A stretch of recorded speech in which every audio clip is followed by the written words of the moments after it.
So that's the trees, those are the roots. This is all my inner exploration. I'm not sharing this with you. I might call a friend to explore it, but not with the person I'm engaged in the dialogue with. I'm not likely to bring it. So that's my, okay, so I'm feeling this and that, I'm needing this and that. Okay, then I become curious. Now that I've self-connected and I'm feeling a little bit better and I'm kind of like, oh yeah, of course, I want to contribute.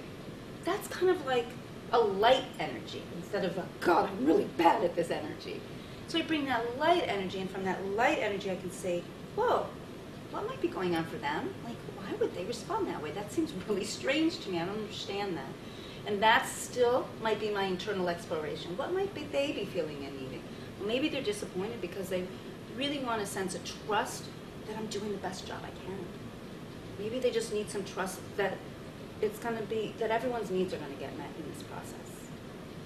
Okay, so now I've explored that internally, and now we can move up the tree, out of the silent roots of the tree, and ask ourselves, what do we want to do next?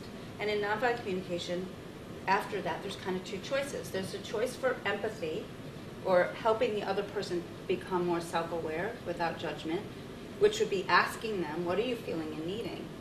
And I like to say there's more to just the asking of what are you feeling and needing. There's a quality of presence I now am going to bring. I'm really present. So that there's that connection being built, which meets a whole bunch of needs, just that. Needs for trust, needs for connection, needs for knowing that you matter if I'm really present with you. So I'm just bringing that quality presence. I'm really trying to hear. And then the second piece of it I like to think about, and again, I've thought about this myself, and also John Kenyon was another trainer I've worked with who talked about these particular steps, and I really enjoy him, so I want to acknowledge him and appreciate his framework. So after the quality of presence, then I like to just be able to reflect it back. And this we also have in our collaborative law training and interspace mediation. Just saying back whatever it is you're saying. In your words potentially, because often then you're really knowing I'm present with you, and that contributes to your sense of being gotten and understood. And even that's empathic. Even that will give you a sense of, they get me. And then that just starts to calm the energy. Then the next step is really kind of becoming curious and exploring what it is that you're needing. And in nonviolent communication, the way we do that is we make it a guess. Are you feeling upset because you need respect? And I like to say that you could, a lot of times people get triggered. Don't give me that touchy-feely stuff. I don't want to go with my feelings. But you could just say, so is it that you just want some respect? And just that is what really lands it for people, because the feelings can be overwhelming and they're not as necessary to connect to as the needs. Because what I find is, as soon as I name the need, and I'm guessing, and the reason I'm guessing is because I actually don't know. It may not be respect for you, and that's okay. And you'll tell me, no, it's not about respect, I want to be understood. Which to me seems similar, but to them may not. But they've now named the need. They've honed in on it themselves, when before they were totally in story. Right? They're just talking about what's happening. They're not really self-connected at all. But as soon as I name a guess of a need, it brings them to name a need, even if it's not even if the one I named wasn't the right one. But as soon as you get the right one, you can see them just sink. You can like physically see the energy go from kind of frantic up here to, and there's a way in which it's really grounding. And then from there, there's a sense of, okay, now they become curious. Now they become curious if I'm in a conflict with them, or if they're in a conflict with their spouse in a collaborative law setting. Now they become curious about what's going on for the other person. The other beautiful thing about it is these needs are universal needs.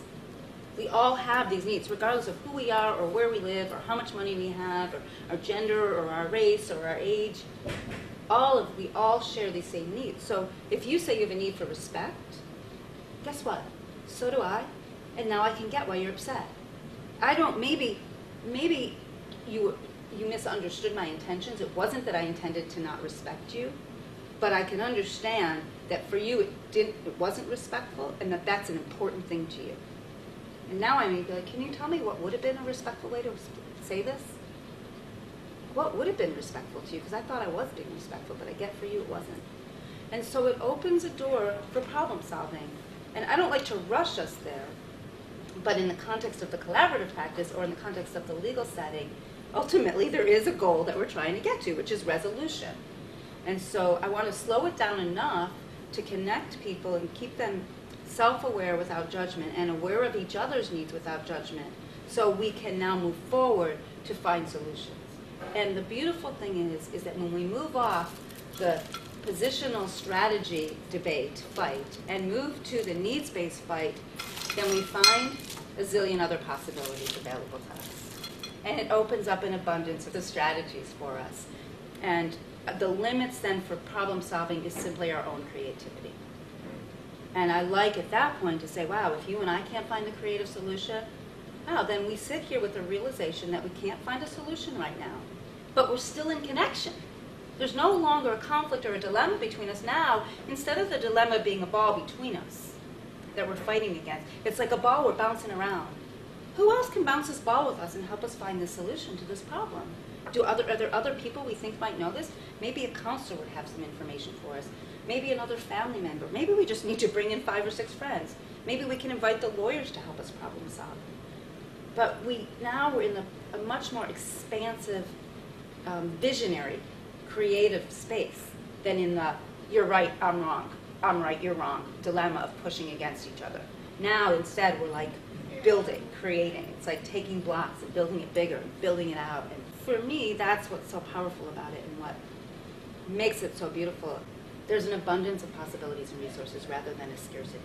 And I think when we look at the world in scarcity, we get scared, so we don't trust our needs will get met, and then we go into self-protection.